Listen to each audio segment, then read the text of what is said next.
السلام عليكم ورحمة الله وبركاته. أهلا بكم حلقة جديدة مع بابا عمر. النبي يا أستاذة نهاد يا أبو القمصان، مهارتنا مفقوعة خلقة، ما تفقعلناش. حضرتك أنا قريت لك تصريح بتقولي إنك لما كنت في السعودية ما عرفتيش تعملي عمرة أو حج لتطبيق نظام المحرم، وذنبك في رقبة اللي منعك من كده إنك تزوري بيت ربنا، يعني ذنبك في رقبته. أنت حضرتك مدركة بتقولي إيه؟ طيب اللي قال كده النبي عليه الصلاة والسلام: لا يجوز لامرأة أن تسافر للحج إلا مع ذي محرم. صدق رسول الله صلى الله عليه وسلم. ده رسولنا الكريم اللي قال كده. حضرتك بقى مش عاجبك إيه في الكلام ده؟ ومع ذلك العلماء اجتهدوا بعد ذلك وحاولوا يوجدوا حلول للموضوع ده تماشي العصر، وقالوا يجوز للمرأة أن تحج وتعمل عمرة إذا كانت في وسط مجموعة من النساء آمنة وتخطى سنها 40 عام.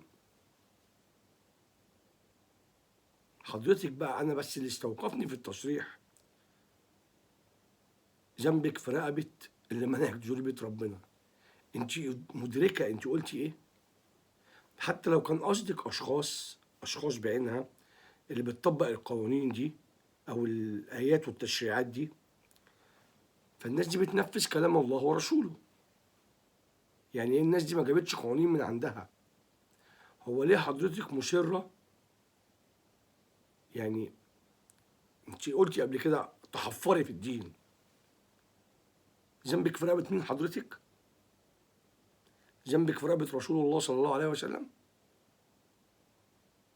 ذنب إيه؟ إحنا اللي اتقالنا عليه في كتاب الله وسنته ننفذه وإحنا ساكتين.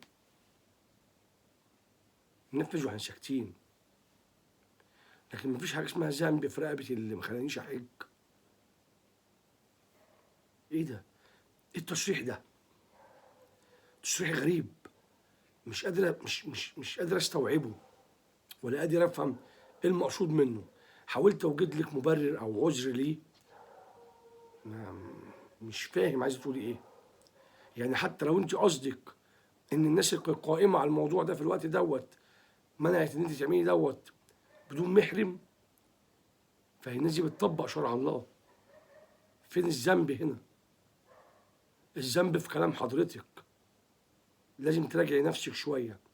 قلنا بتسخني الستات علينا وعمالة تجيبي كلام ملوش أي لازمة لهدم المجتمع، وقلنا ماشي، لكن هنمارس حريتنا مع حدود ربنا.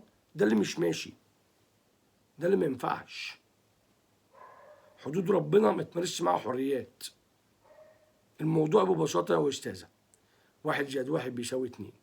ربنا قال إيه وما قالش إيه، رسوله الكريم قال إيه وما قالش إيه. مش مزاجنا بيقول إيه وما بيقولش إيه. مزاجنا دوت نقول واحنا بنعمل صينية بطاطس الله طعمها حلو، ده مزاجنا.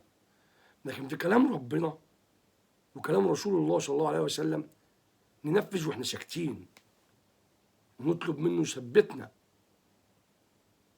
مش نستخف دمنا ونحاول نعملها زي نكتة. هو ايه اللي ذنبك في رقبة اللي منعك تحج من غير محرم؟ ايه الكلام ده؟ ده حضرتك ست متعلمة يا أستاذة، في ناس بيسمعوكي والله، في أجيال طالعة بتسمعك. خلي بال حضرتك، أنا أو غيري أو أي حد بنروج لحاجة والناس بتعملها، حتى لو ما بنموت بنفضل نشيل الذنب الناس اللي بتعمل الحاجة دي. بلاش نعمل روشين مع ربنا، ما ينفعش. الروشنة دي نعملها في حتة تانية. أنا شخصيا لو فتيت فتوى ولا قلت حاجة وحد عملها هتفضل سيئة ليا في الأرض بعد ما ماتي. كل واحد هيعملها هشيل ذنبه.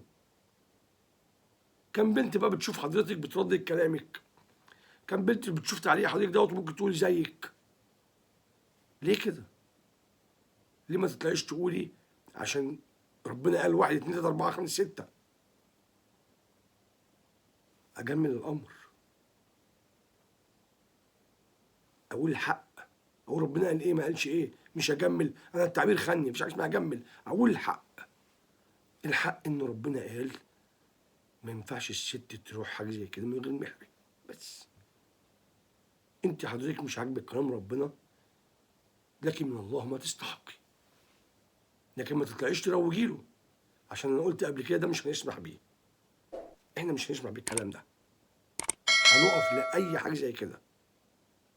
لعل ربنا يجعلها لنا الكلمه دي باقيه في الارض بعد ما ماتنا. باكد تاني اهو، يا استاذه بالله عليكي، انت ست ليكي وضعك في المجتمع وليكي قيمتك في المجتمع، فنخلي بالنا من التصريحات اللي احنا بنقولها. خدنا تصريحات على الرجاله قلنا خلاص ماشي هزار، يلا مش مشكله، لكن في الدين لا، في الدين ما ينفعش، في الدين ما ينفعش. لو تكرمتي حضرتك راجعي نفسك في تصريحاتك، وبلاش تصريحات تمس العقيدة والشرع بتاع ربنا.